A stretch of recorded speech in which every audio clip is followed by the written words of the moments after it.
On s'intéresse ici aux attaches de catégorie A au sens de l'Eurocode 3, partie 1.8, paragraphe 3.4, c'est-à-dire les attaches qui résistent par pression diamétrale. Donc c'est typiquement les attaches conçues à l'aide de goussets qui vont solliciter les boulons en cisaillement ou les pièces assemblées en pression diamétrale, c'est-à-dire la pression du boulon sur les pièces.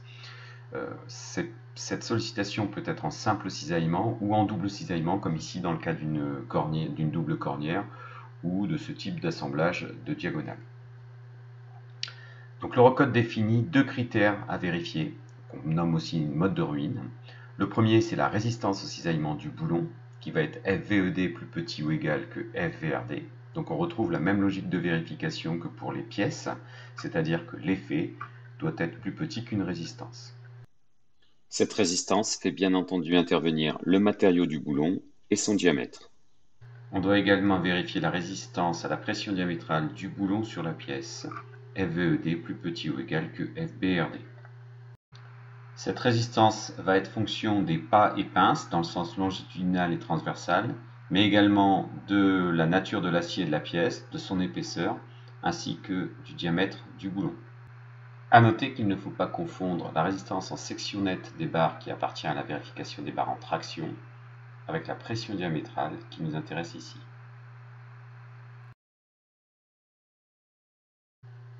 Pour calculer FVRD, l'Eurocode définit une formule qui donne la résistance d'un seul plan de cisaillement du boulon. Donc cette formule FVRD va être fonction d'un coefficient alpha V qui tient compte du fait que la matière du boulon est cisaillée. Donc on retrouve ce coefficient qui correspond à un critère de von Mises et qui va dépendre du fait si le plan de cisaillement passe par la partie pleine du boulon ou par la partie filetée du boulon. Alors par sécurité, comme on ne sait pas exactement où ça va passer, bien entendu la section la plus faible est AS, donc nous on envisagera toujours que le plan de cisaillement passe par la partie filetée du boulon, donc le alpha V ne dépend plus uniquement que de la classe du boulon. Donc pour les classes 4, 6, 5, 6, 8, 8, alpha V vaut 0,6 et pour les autres classes 0,5. Ensuite intervient la résistance ultime du boulon qui est donnée par le tableau dans l'Eurocode à la page 220. Donc en fait c'est fonction de la classe. Donc pour rappel, la classe 6,8 par exemple, le premier chiffre, le 6, donne la valeur de la résistance ultime du boulon, 600 mégapascal, un 8,8 c'est 800 mégapascal, ainsi de suite. Ça est défini en page 200. Ensuite, on a l'aire du boulon cisaillé, qui va être donné aussi à la page 220, et c'est une caractéristique géométrique du boulon, donc en fonction du diamètre du boulon, bien entendu. Et le tout est divisé par gamma M2, puisqu'on fait intervenir la résistance ultime du boulon, donc c'est le coefficient de sécurité gamma M2 qui vaut 1,25. Pour calculer FBRD, c'est-à-dire la résistance à la pression diamétrale, on a une formule qui donne FBRD qui vaut K1 alpha B. Ces deux coefficients K1 et alpha B vont tenir compte des pas et des pinces transversales et longitudinales. Pour rappel, la notion de P1 E1 et P2 E2 est définie en fonction du sens de l'effort.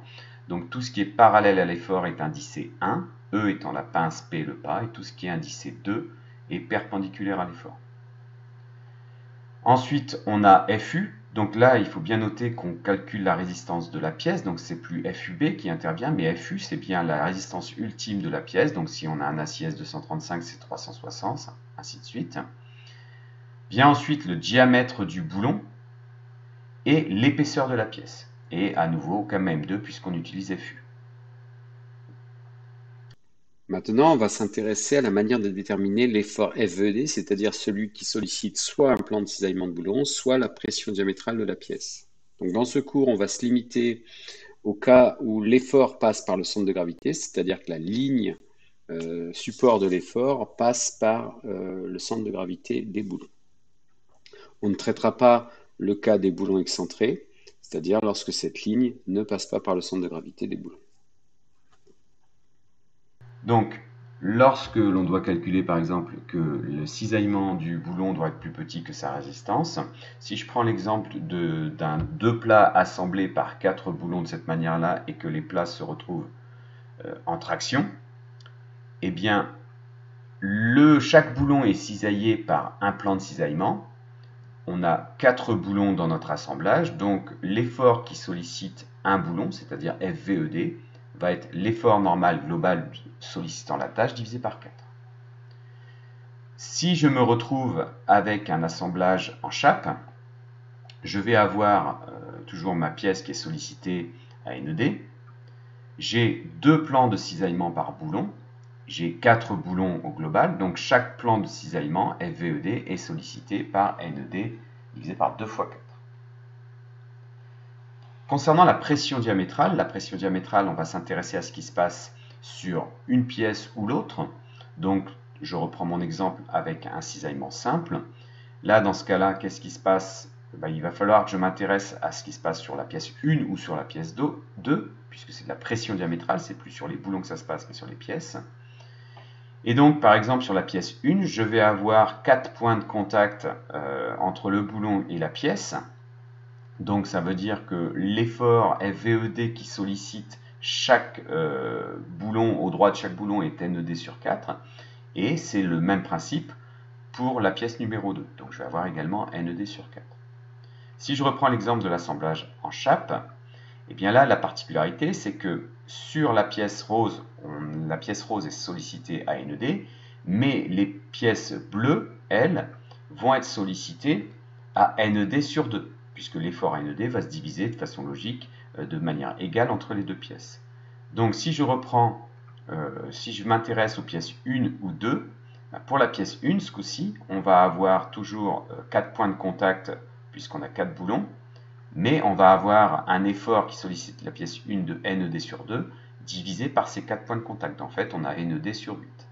Et pour la pièce 2, on a 4 points de contact pour un effort NED, donc FVED 2 est égal à NED divisé par 4.